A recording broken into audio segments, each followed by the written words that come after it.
2 Kings 8 moves between restoration and judgment. The chapter shows God returning the Shunammite woman's land after a 7-year famine, then shifting to the rise of Hazael in Syria and the troubled reigns of Jehoram and Ahaziah in Judah. Restored after famine. The opening scene returns to the Shunammite woman, who had once received her son back from death through Elisha's ministry. Elisha warns her to leave because a famine is coming, and she obeys by living in Philistia for 7 years.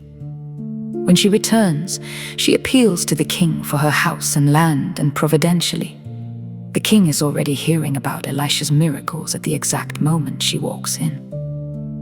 Her property is restored, along with the income from the years she was gone, which shows God's concern for both mercy and justice. Hazael and Syria. The chapter then shifts north to Damascus, where Ben-Hadad is sick and sends Hazael to ask Elisha whether he will recover. Elisha tells Hazael that the king will recover, but also reveals that he will die, and that Hazael himself will become king and bring great harm to Israel. Hazael later kills Ben-Hadad and takes the throne, fulfilling the prophetic warning.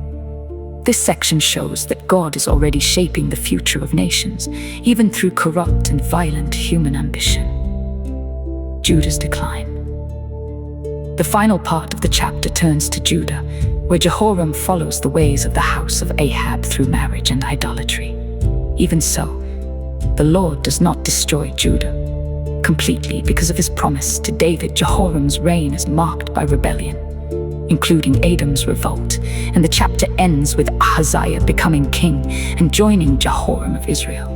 In the conflict against Hazael, Judah is still preserved, but the spiritual decline is unmistakable. What the chapter means. 2 Kings 8 presents a God who restores the faithful, exposes the future, and remains sovereign over kings and kingdoms. The Shunammite woman's restoration and the rise of Hazael sit side by side, showing both mercy and judgment in one chapter. The message is clear. Human power shifts quickly, but God's word and promises remain steady.